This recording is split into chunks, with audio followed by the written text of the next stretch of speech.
So today we're going to turn this into this, and it's going to be a very fun episode with a lot of different information about this series, and we're going to have our comment of the episode again. So stick with me, we're going to have a good franchise episode in this brand new project, The Lost Aqualand. So let's get started.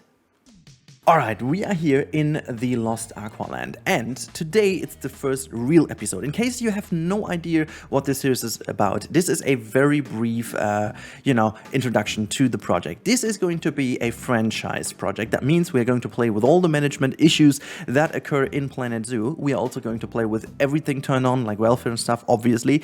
And we're going to turn this broken down Aqualand facility into a flourishing, brand new, community-led park, which is going to be very exciting.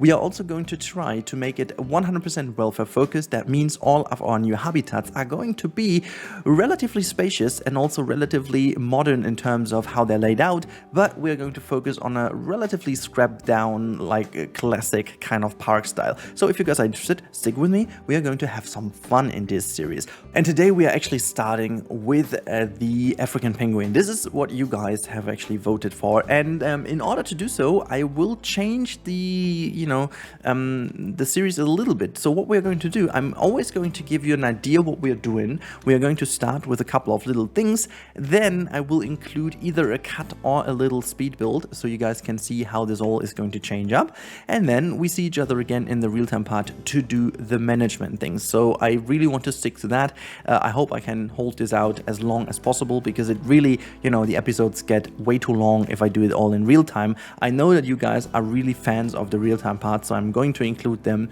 but in order to have a bit more of a good video for you to consume, I'm going to shorten that down by the usage of something like eventually the cut or time-lapse. So what we're going to do, first of all, I want to somehow keep the style of this building, but we definitely need to refurbish this a little bit. So what we're going to do, we're just going to push this quickly away. Look at that. I didn't know that the sign is not even included. Is that like one building? No, I kept them open. I kept them single. Well, that's stupid, but okay. I'm going to just move this a little bit out of the way. I'm going to keep this here. So we need to start with a bit of a change of the layout here anyhow. So I want to keep this like a big open entrance area, but this building is going to move actually, because we need a bit more space in here to keep the guest flow going, and hence I want to make sure that this entrance way is a lot more spacious. In fact, I will also make sure that the overall way how the zoo flows is a bit different in terms of guiding them actually in the central area, which is going to be that area here, is our first task. So I'm going to put this circular shape and actually redo this over here. This is what we do right now real quick, so you guys can actually be a part of it. Really quickly, I'm just going to edit this barrier here, move that all the way inwards. Not sure if we keep it that way, but let's do it real quick. And we're going to move the bench here as well. And then not completely sure what I'm going to do with this area, but let me just do the following already and just push. Is that like, okay, this is, I can actually do this that way. That's fine. It's going to push this all a little bit back, so that it is this way, shorten that a little. I mean, this is, I have no idea yet. If you guys have an idea what kind of habitat this could be, let me know. But at this point in time, it's not really a habitat, and I don't really know what this could be. And so I'm not really going to do anything about this. But if you guys have an idea what this could be, please let me know. So this is it, making sure that that is good. I'm going to take these things, and actually we're going to build this as if this is going to be like a refurbishment. So we're going to throw everything that we have in our way actually in the backstage area, so we can see what we kind of cleaned off. I think that's a kind of nice idea, except these stones and stuff, we're gonna get rid of them anyways. Okay, neat. We also have to widen this out. I think I want to keep this as far as it goes over here. I have a certain idea that this could be reused as well. Let me just pause the game. Stupid rain. I don't like rain, like in general, but I don't like rain in the game either. Let's just change the barrier here as well. We need to, again, open that up quite a bit. Not sure if I will keep the barrier anyways, but as this is like the first step, we should try to keep it as much as possible, as it is, and then just throw the stuff over here to the other side. Just first things first, and then we're going to put the bench here also away. Look at that, we have all the stuff has to be kind of I also have to employ someone rather quickly. Speaking of employing, I have a feeling that we do something very cool in here. I'm thinking about an underground facility hub, because I also want to do an underground viewing of many habitats, including the African penguin, which is going to be underneath this circular thing as well. And so I'm really thinking about something, not completely sure how I'll do this, but we will see. So let's actually wait. There's the delete button. So I'm going to just delete all of that over here. There you go. And then, well, let's actually delete a couple more, like this and this. There you go. And we are just going to to get this thing and bring this into that position again. Look at that. This is nice. And then I'm just going to move this so I have a feeling how big this kind of roundabout needs to be. Okay, so that's pretty neat. Let me just get the pathing tool, and I think I want to go with this one. I'm just going to make this a little bit wider here. So this is it, and we are going to try to hug this as much as possible, just like really nicely around. It doesn't have to look perfectly fine, because we will cover up quite a lot as well. So let me just hug that all the way. Wait, this is not working. What's the issue? I'm gonna go actually a lot closer over here. Is that because of... I don't like that. What's the problem? Let's just do the terrain. I think it might be a little bit of a terrain issue here. So there you go. And let's see if yeah, that's better. That's a lot better. And then make this circle work. And I'm thinking about using, yeah, that might make sense, to bring even more path around and then just connect at certain places, just to also make the guest flow even better. That could be a thing that will help us eventually. So let's just bring this all the way around. I really hope I can... I can't really put that in the middle. How unfortunate. I wish it was like, you know what we do? No, okay, we're gonna take the time in the time lapse. I'm gonna make this like 3 wide with the staff path, and this is, I think, the best idea to do that. And now we're gonna bring the path, actually the widened path, in the middle. So there you go. I can't. Can I? There you go. This is where I can fit this through nicely. Wait, is this? Oh no, that's. It looks a bit weird here with. Oh yeah, it's actually weird because of the. We have to just quickly do the terrain here as well. Make that straight. Nice. And then I want to do, yeah, I'm not really sure how exactly that's gonna look with the penguins. This is gonna be the African penguin habitat. I have certain ideas how to do this, but it's gonna be pretty interesting. We are going to really make sure that there is like a platform where there's like a lot of rocks, and then we have like a nice viewing here in front where people can go down and see something. But this will be a little bit shorter, and then the real viewing should be on this side, so that they really have to go here first and then have a nice viewing. But we have to see how exactly that's going to turn out. Also, what's the sun direction? I have to really spend some... Maybe, though, the viewing will be here in the middle. I guess that might be better. This is, by the way, the camera that's going to compare things to each other. So, yeah, I guess I have to make the viewing here so that this is actually a nice shot anyways. Okay, never mind. So, let's quickly bring this through then. There you go. And yeah, this should be fine. And we're going to connect this here. Anyways, guys, this is it. And now we are here to have a little cut to what is happening next. I'm really excited to see how this turns out. I have some really decent ideas. I have some really decent ideas for the future as well. But this is something we talk about when the finished result is more or less ready. I guess I will have a provisoric, or how even you call that in English, way of doing it here in the middle, with the staff first of all, before we build like an actual staff area, but more about that later. So thank you guys so much for the moment already. Stick with me, very important. Keep that engagement high, you know. I'm kidding, by the way. If you want to see the time lapse, it's going to start now. And here we are already with the voiceover Rudi. I'm going to talk you through the time lapse, and I've got a very special story for you, and also a pretty interesting question in a bit. So stick with me, because that's going to be interesting. But first of all, let's quickly talk about the struggle I had with the path, as always. There is specifically going to be something related to guest flow in this pathing over here. So the pathing is meant to be redirecting people in their location finding, so to say. And I'm going to talk you through this in the last bit of today's video, which is the real-time part. So after the time-lapse, we are going to show you everything in detail. So I have the time now to speak in the voiceover a couple of things that are very important for this series. So we are talking about also the community involvement in a bit. But before we do so, we have the comment of the episode, which is today from Wesley Schmidt. And Wesley says, please keep doing builds like this. I love seeing things being built that have no place in the game, and you've seen the rest on screen. This was actually related to the X-Wing habitat build from Dagobah I did way over a year ago, and I'm still so much into doing stuff like this again. So you remember the movie habitats, and this is in particular the one thing I wanted to talk about.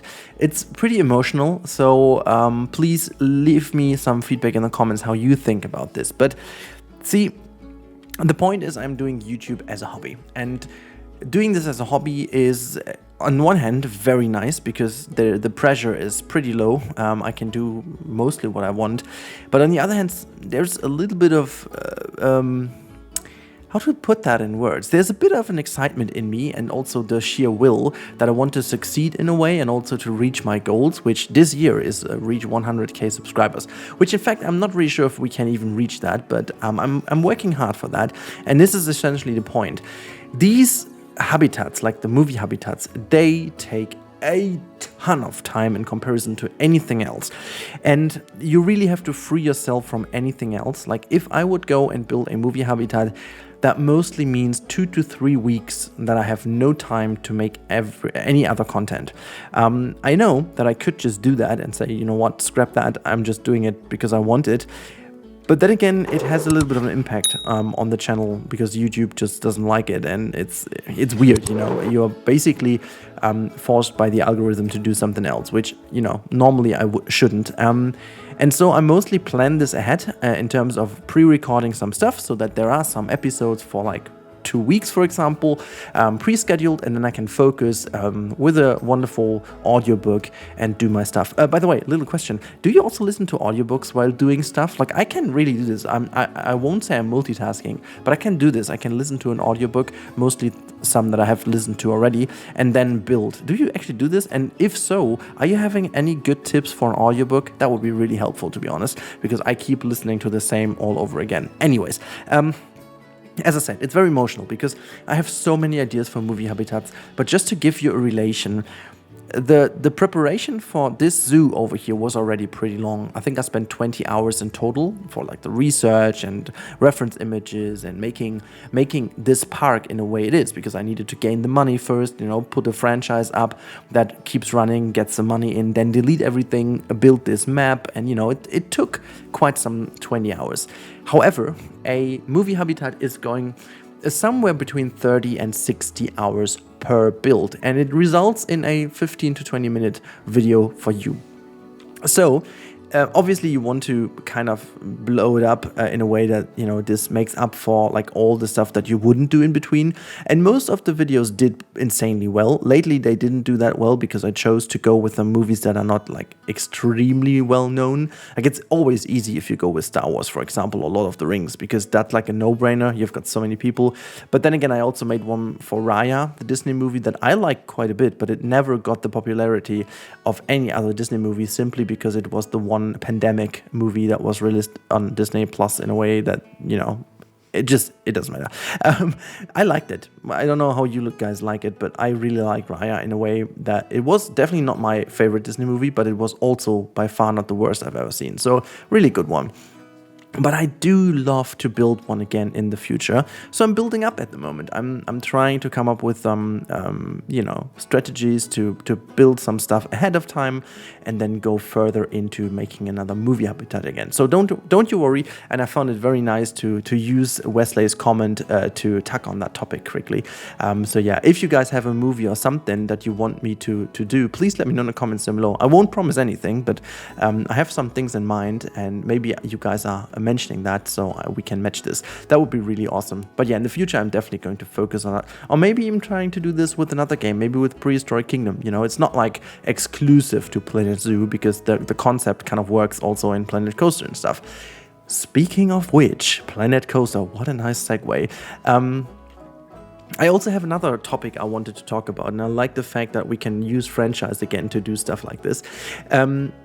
Planet Coaster 2 is something I'm not only wishing for, I'm craving for that at this point in time. Don't get me wrong, I love zoos, I love zoo building, and I love zoo games, but at the moment, I don't know how you guys feel, but I feel like it's a tiny bit of an overkill. We have Jurassic World Evolution 2, we've got Prehistoric Kingdom, we've got Planet Zoo, and all of them are awesome games on their own, but all of them are zoo games in a way or not. You know, the one has like prehistoric extinct animals of all kinds. The other one has extinct dinosaurs from a movie franchise, and the other one we're playing right now is a modern day zoo game. But at the end of the day, all of them are zoo games. So it's not that I'm bored at all. I love these games and I pretty much could go on, but I'm missing my theme parks, you know, I'm missing my coasters, I'm missing the beauty of these machineries, you know. I'm missing the cues and the screams and the laughter of a theme park.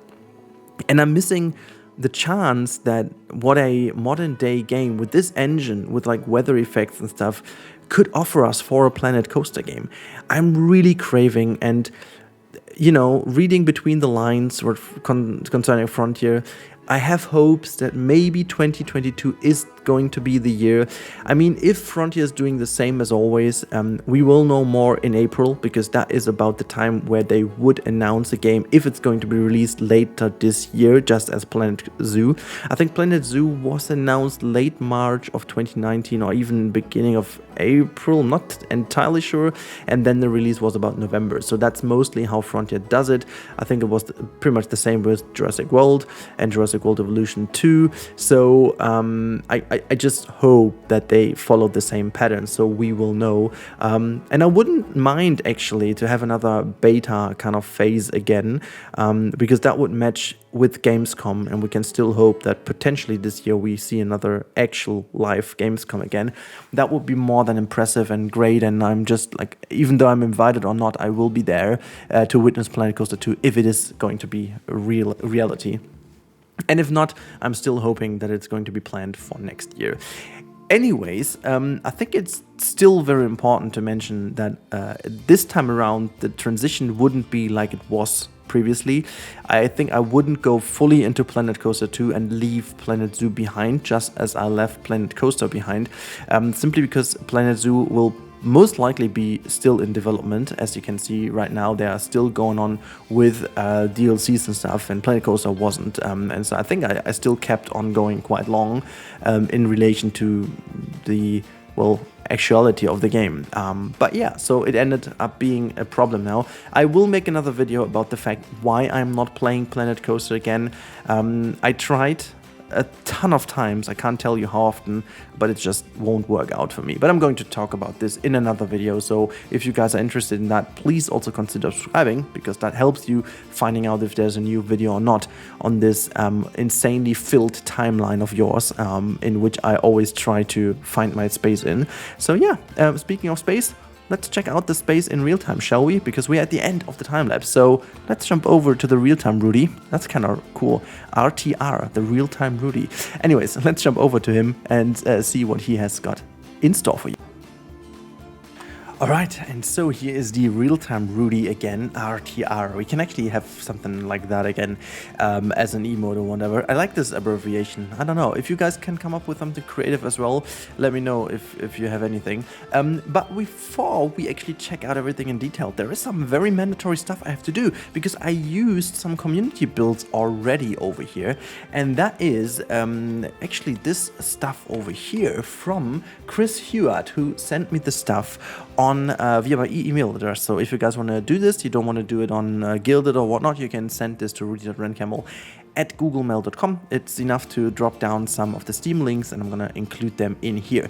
I haven't had the time to put my collection on, but don't you worry, as soon as I have it, I will put a collection on, so you guys can all download this to go along with that. Also, obviously, as promised, you will be able to grab this save file, the starting file, from the Steam Workshop right away now after the episode today. I'm going to put this public to the workshop so you guys can build along. Now, thank you so much, Chris, and also thank you again, as always, Dommel, because he has also contributed already some cool stuff, which I'm not going to show right now, but there's a lot of cool backstage stuff these guys have done that I will actually use, and boy, am I so happy that I don't have to do this. So if you guys want to do something like that as well and want to be part of this series, don't you worry, just put it in, send it to me. This series will go on for a while, so you can still put these things down. And look at that, some really cool retaining walls and like some cool stuff. I used them in here. And just to show you, the problem is that I needed to get rid of all the plants because the penguins just didn't like the plants, and we have to play with the franchise rules, and this is why. Now, let me just quickly hit play for a second so I can show you that everything of this one...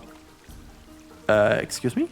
Ah, yeah, okay, they're just idling, I guess, but just to show you that the habitat is working super fine. There's still a lot going on. You can see now here we've got right enough of navigable land area. There's way more than needed navigable swim area, and also a deep swim is also quite enough, I wouldn't say, but it's a lot for them. We do still have the chance to enlarge that if needed. There are a couple of little things we need to fix. You can see plants are just at the higher end where it goes.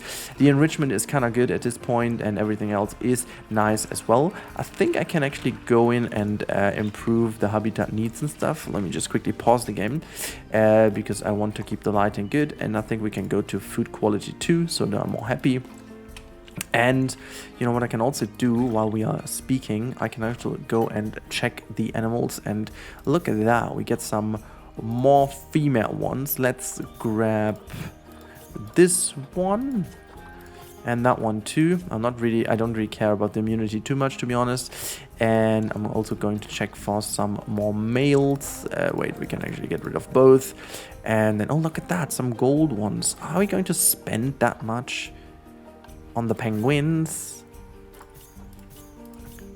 Ah, they're so good. I mean, 100% fertility, 4.1 years. Yeah, I need to do it. Okay. I'm just sorry. I needed to do that. Let's see the animal trading. These two also go back into the zoo. There you go. Hopefully they make some babies. Now, I want to show you around real quick. Before we talk about the habitat, let me show you the layout of this area. Actually, you know what we can do while I just quickly do this? I'm just going to have that one and throw that over here. Nice and tidy. Awesome. So there's another thing we need to throw over. Yeah, I'm going to tidy up a lot more in the future. This is not for now, but I just needed to do that. So in terms of guest fill, because I spoke about that, we have a big entrance area, but there's a little trick going on. So if I raise this, you can see there is a connection in the middle here, but there's no connection in the middle like that. There's a good reason for this, because I want people, if they want to go from here to here, for example, they can just go right through the middle. The other ones have to go to the outside and around here. Now, I really do hope that this is going to create less conflict between the people passing by here. So in terms of finding their solution, and if they want, they can go to the right, to the left, blah, blah, blah. You get the idea. And then this area over here in particular is a little bit more different. So we have these straight paths that goes right into the information booth. Hopefully that's going to help us out a little bit. Then there is a path to the left directly that connects into this area if needed. There's a path to the right, same thing. And if you want to go straight, they will most likely go in here and then take that inner circle to go further. So also not going to annoy the people to the outside. It's basically like a roundabout trick from City Skylines. Not sure if this is going to work. I have never tested that with the Planet Zoo AI, but maybe this is going to help. And also we have another dedicated viewing area down here in this area in which we we also will have some education and stuff. Plus we have a viewing from over here again to the outside, so people could go past here or there, but they're not going to, you know, bunch the people up here. And they have a little peekaboo here if they want, so this is also meant to be like a nice little sideline. Look at that, actually the view is pretty cool just over this area, so that's kind of nice. I wanted to quickly open up the zoo. Now, not sure if the money is good or not, but I'm just going to bring the money all the way down because there's legit no other animal in here. And we can also make that to, yeah, maybe 1830 something ish, like this. And we're gonna open this entire thing up again, and we're gonna say open up and speed up because I want to make sure that the weather is nice. While we wait for some people, I need to put down again a bit more education. So we've got the occasional speaker, which we're going to put realistically under the thing, which is going to be somewhat like here. And you are obviously going to speak about the African penguin. Let's increase the size of the speaker. Yeah, why not like this? That's brilliant. And then we can also put another education board right over here where they... Tickets are underpriced. Well, that's something I do hear quite often. Oh my god, oh gosh. Okay, high amounts of litter is something obviously happens. Let me just quickly pause the game at the potentially most weird situation ever. Okay, so this is something I was hoping to avoid, but apparently we didn't. Okay, never mind. This is important to note because then we can put our donation bin just over here next to the welcome board, and we can have another education board right on this side here. Just bring that up a little. There you go. Oh, there's no energy over here. Is that a thing? Let me just quickly see. Yeah, there's just no energy in between. Well, I said because I'm lazy, I'm going to put this here then. I think it would be kind of nice in between. Yeah, that looks kind of neat to put it in between there. Just making sure that they have always the education they need. Yeah, apparently this is all we can do for the moment, and I want to see now how things turn out to be happening now with the people. I think the flow still, even though they kind of cram together here quite a bit, I think this will be done relatively easily as soon as people go in. If not, I will actually put a completely concrete wall behind that so that they're not going to be stuck here, because we have to make sure that everything is nice and flowing. I'm wondering why so many people... Oh, because I put some vista points here and there. This is why they still go in these directions. I mean, you can guide people, but see, this is another big issue. This is already starting to turn out as a little bit of a bigger issue. Yeah, well, I think we have to really look into that as soon as we have more attractions than one, because at this point, this is just everything is focused on the penguins, which makes sense as we only have penguins. But if that's not going to be fixed, we have to fix it differently. And I'm a bit worried that if I keep that open like this and even close this down, it would cause even more confusion. I was also thinking about having something raised here in the back, like a raised platform or something, but oh my god, the lighting is just perfect right now. Also, why do we have like 1,300 people already in this zoo? And it seems like people still storming in. What the heck is going on? Why is this so popular? We've got animals 42. Wait, why do I have so many animals in? Oh, because, oh wait, well, I do have that many animals, but they're all in the trade center. There's no other animal over here at all. That's so weird. Is that still something in here? Or did I... No. It's empty, right? Yeah, I had some centipede in here, but no. I just really don't get why it is so crammed, but I like it. It's looking kind of cool here, to be honest. It's looking kind of cool. Also, the height of this little roof thing is kind of nice, and you know, everything is turning out to be good. Really cool. I like it. I like it a lot, guys. Yeah, let's quickly pause the game for the moment. This is looking phenomenally good. Look at that. I love the fact how they keep on diving over here. They have like obviously a lot to dive. There's a lot of space. And oh boy. Yeah. See, this is going to be amazing. We will actually have no issue with the gas flow at all because my idea is working out perfectly fine. It's not. Yeah, no idea how to solve that, or if we need to even solve that at this point or not, because it might make sense to do something that we wouldn't do then and go into a completely different area first, and to ensure that people go from A to B. This also brings me to the last point, guys. What shall we do with the drunken park staff? No, but honestly, what shall we do next week? I'm completely open. You guys came up with the African penguin as the one to go for the first episode, so I need your opinion now on what to go for the second episode. Well, in fact, it's the third, but it's like the second episode in terms of bringing animals in. So keep on posting down below in the comments. You know, there's been a lot of questions today, so you would help me out a tremendous time if you would put all these things down. Yeah, so let me know what's the animal you would love to see next. Remember the aquatic scheme going on, so would be definitely needed to be within that one. And now I wish all of you a very wonderful day. And if you guys like the content, like the format, like everything, and you haven't subscribed yet, please consider subscribing. That helps me to reach my goal eventually this year. So thank you so much. Have a good time and goodbye.